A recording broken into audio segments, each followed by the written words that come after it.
Shalom, Bapak Ibu dan saudara-saudari yang terkasih, jumpa lagi dalam Sikat Sabda Iman Katolik.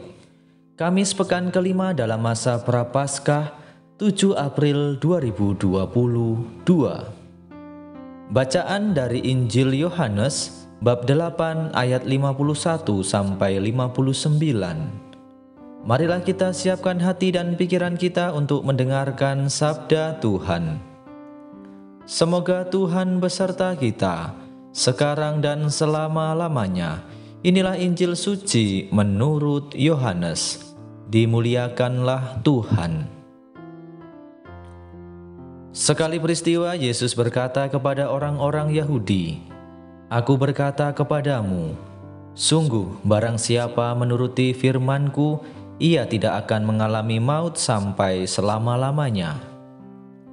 Kata orang-orang Yahudi kepada Yesus, "Sekarang kami tahu bahwa engkau kerasukan setan, sebab Abraham telah mati dan demikian juga nabi-nabi. Namun engkau berkata, barang siapa mengikuti firman-Ku, ia tidak akan mengalami maut sampai selama-lamanya. Adakah engkau lebih besar daripada bapa kita Abraham yang telah mati? Nabi-nabi pun telah mati. Dengan siapakah engkau samakan dirimu?" Jawab Yesus, "Jikalau aku memuliakan diriku sendiri, maka kemuliaanku itu sedikit pun tidak ada artinya. Bapakulah yang memuliakan aku. Tentang Dia kamu berkata, Dia adalah Allah kami, padahal kamu tidak mengenal Dia. Sebaliknya aku mengenal Dia, dan jika aku berkata, aku tidak mengenal Dia, maka aku adalah pendusta sama seperti kamu. Tetapi aku mengenal Dia dan aku menuruti firman-Nya. Abraham bapamu bersukacita bahwa ia akan melihat hariku. Ia telah melihatnya dan ia bersuka cita." Maka kata orang-orang Yahudi itu kepada Yesus, "Umurmu belum sampai 50 tahun dan engkau telah melihat Abraham." Kata Yesus kepada mereka, "Aku berkata kepadamu, sesungguhnya sebelum Abraham jadi, aku ada." Lalu mereka mengambil batu untuk melempari Dia. Tetapi Yesus menghilang dan meninggalkan bait Allah. Demikianlah sabda Tuhan. Terpujilah Kristus.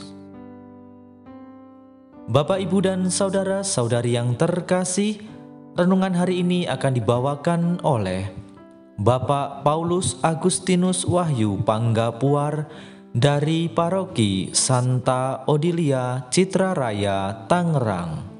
Selamat mendengarkan.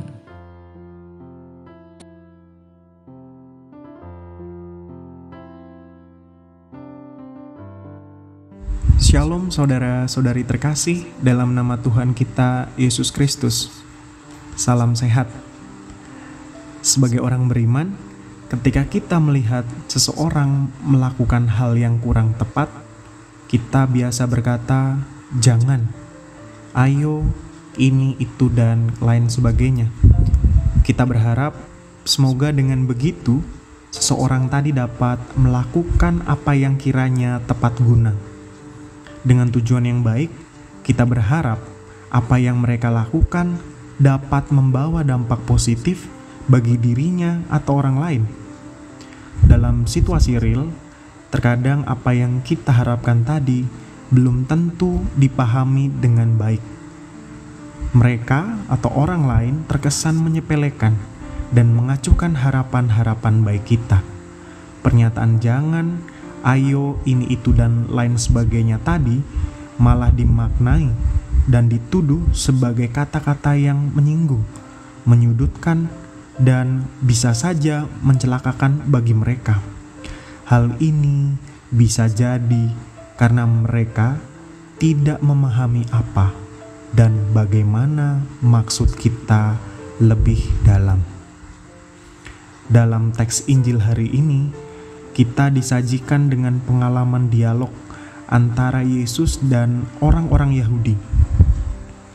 Teks Yohanes ini menggambarkan begitu sengitnya pertanyaan dan pernyataan yang dilontarkan antara Yesus dan orang Yahudi. Yesus membuka dialog ini dengan pernyataan, "Sesungguhnya barang siapa menuruti firman-Ku, ia tidak akan mengalami maut sampai selama-lamanya." Begitu aneh dan membingungkan pernyataan ini, akhirnya orang Yahudi kesal dan marah, sehingga menganggap dirinya kerasukan setan. Bagi mereka, Abraham dan nabi-nabi yang mereka anggap memiliki kuasa telah mati. Maka siapalah Yesus ini? Kekesalan orang Yahudi semakin menjadi-jadi ketika Yesus menyatakan dirinya lebih mengenal Allah dan ia lebih dulu ada sebelum Abraham. Dengan tidak tertahankan, pada akhirnya mereka melempari Yesus dengan batu.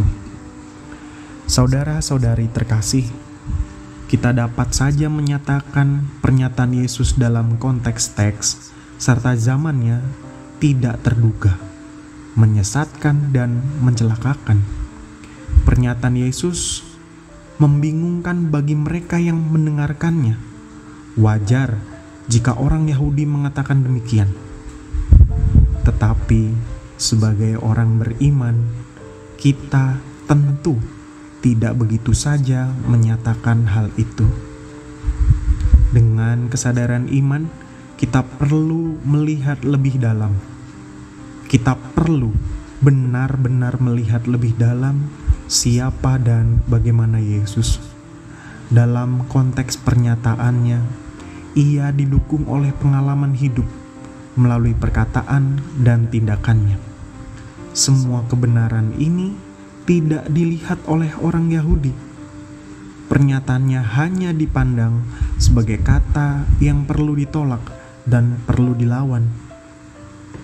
Mereka tidak memahami dan menelusuri lebih dalam siapa dan bagaimana Yesus dalam hidupnya.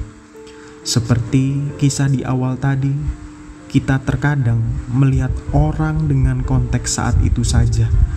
Kita tidak benar-benar memahami dan mendalami maksud yang baik yang ditawarkan.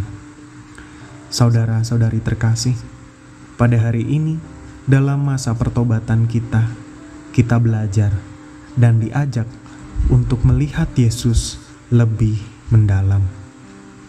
Kita dapat mempersiapkan Paskah Tuhan dengan benar-benar memahami siapa dan bagaimana kasih Yesus itu menyelamatkan kita melalui perkataan dan tindakannya. Semoga dengan demikian kita benar-benar diselamatkan dan mendapatkan sukacita abadi. Semoga Tuhan menyertai iman, harap, dan kasih kita. Amin.